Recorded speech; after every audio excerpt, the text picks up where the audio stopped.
Full transformation और ये transformation cannon के मुकाबले बहुत ही ज्यादा पावरफुल होने वाले हैं और हम इन फॉर्म्स को टॉप 10 से लेकर टॉप 1 तक रैंकिंग भी करेंगे। तो वीडियो में बहुत ही मजा आने वाला है, लेकिन आगे बढ़ने से पहले अगर आप चैनल पर न्यू आए तो प्लीज इस वीडियो को लाइक कर दीजिए एंड चैनल को सब्सक्राइब कर दीजिए। तो चलो विदाउट वेस्टिंग टाइम वीडियो शुरू करते हैं। तो बात करते हैं नंबर 10 से। नंबर 10 पर हमने रखा है एंजल गोकू को। जब गोकू सालों तक ट्रेनिंग करके विश को सरपास कर देता है और एंजल बन जाता है, ये एंजल बनने के बाद सभी गॉड ऑफ डिस्ट्रक्शन को सरपास कर देता है, सभी एंजल्स को सरपास कर देता है। ये साउल को मैनिपुलेट कर सकता है, ये टाइम को मैनिपुलेट कर सकता है, ये चाहे तो यूनिवर्स को डिस्ट्रॉय करके वापस से रिक्रिएट कर सकता है। इसके अल्ट्रा इंस्टिंक्ट सभी एंजल के अल्ट्रा इंस्टिंक्ट से परफेक्ट है और ये इमॉर्टल बीइंग बन चुका है। तो बात करते हैं नंबर 9 की। नंबर 9 पर हमने रखा है ग्रैंड प्रिस्ट गोकू को। वेल, ग्रैंड प्रिस्ट गोकू अभी पूरी तरीके से ग्रैंड प्रिस्ट नहीं बना है, उसको ग्रैंड प्रिस्ट ने ट्रेन किया है और ग्रैंड प्रिस्ट ने गोकू को इतना ट्रेन किया है कि गोकू ने सभी गॉड ऑफ डिस्ट्रक्शन को सरपास कर दिया है, सभी एंजल्स को सरपास कर दिया है।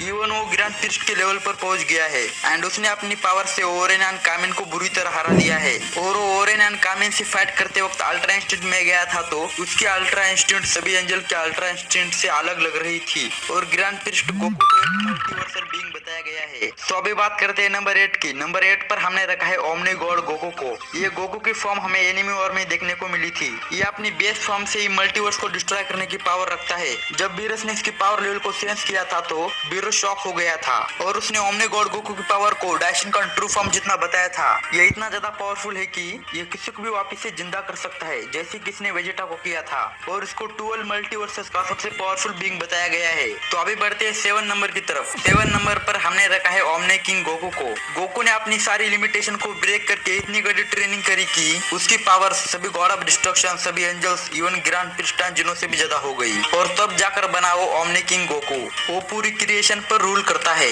उसके पास ओमनी मैजिक है, वो टाइम मैनिपुलेशन कर सकता है, स्पेस मैनिपुलेशन कर सकता है, वो क्रिएशन को उसके हिसाब से चला सकता है एंड वो सभी मल्टीवर्सेस को डिस्ट्रॉय करके वापस से क्रिएट कर सकता है। इस फॉर्म में जाने के बाद गोकू एक ओमनीप्रेजेंट ओमनीसिएंट बीइंग बन जाता है। तो अभी बात करते हैं 6 नंबर की। 6 नंबर पर हमने रखा है सुपर सेंट 20,000 को। इस फॉर्म को अल्टरनेट टाइम लाइन का गोकू बताया गया है। ये इतना ज्यादा पावरफुल है कि इसने सुपर सेंट इन्फिनिटी के साथ हजारों सालों तक बैटल करी थी। बेसिकली सुपर सेंट 20,000 हेल में रहता है। हेल वो जगह है जहाँ डीमंस रहते हैं एंड सुपर सेंट 20,000 भी क्रिएशन को डिस्ट्रॉय करके वापस से रिक्रिएट कर सकता है। ये रियलिटी को बदल सकता है, ये टाइम एंड स्पेस को बदल सकता है, ये इंसेप्चुअल, कॉन्सेप्चुअल एंड इंफॉर्मेशन मैनिपुलेशन कर सकता है, ये डायमेंशन ट्रैवल कर सकता है एंड सुपर सेंट 20,000 का एक ओमनीप्रेजेंट ओमनीसिएंट बीइंग बताया गया है। तो अभी बात करते हैं नंबर 5 की। नंबर 5 पर हमने रखा है सुपर सेंट इन्फिनिटी को एंड सुपर सेंट इन्फिनिटी भी हेल में रहता है। जैसे कि आपको मैंने बताया था, सुपर सेंट 20,000 और सुपर सेंट इन्फिनिटी के बीच में हजारों सालों तक बैटल चली थी,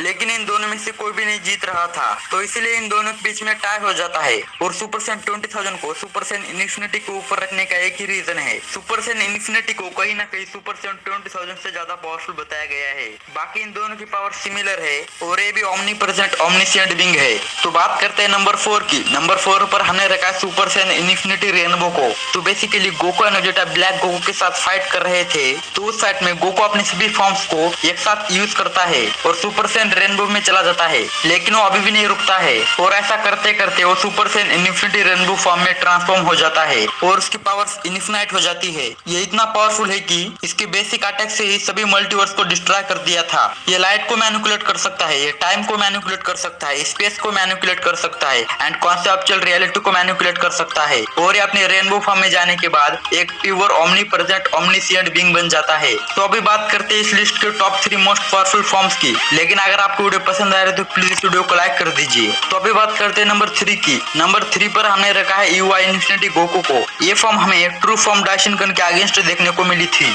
जब डाइशिनकन सभी जी फाइटर्स को मार देता है तो गोकू अपनी सारी लिमिटेशंस को ब्रेक करके यूआई इन्फिनिटी फॉर्म में ट्रांसफॉर्म हो जाता है और ट्रू फॉर्म डाइशिनकन को अपने 10% पावर से ही हरा देता है। गोकू इस फॉर्म में जाने के बाद इतना पावरफुल हो गया था कि उसके पंचेस के शॉक वेव से सभी मल्टीवर्सेस इरेज हो गए थे। यूआई इन्फिनिटी गोकू अपने इन्फिनिटी कामेहा से क्रिएशन को डिस्ट्रॉय कर सकता है और इसकी ट्रांसफॉर्मेशन को सुपर सेंट इन्फिनिटी की सबसे पावरफुल ट्रांसफॉर्मेशन बताया गया है एंड गोकू इस फॉर्म में जाने के बाद ट्रू ओमनीप्रेजेंट ओमनीसिएंट बीइंग बन जाता है।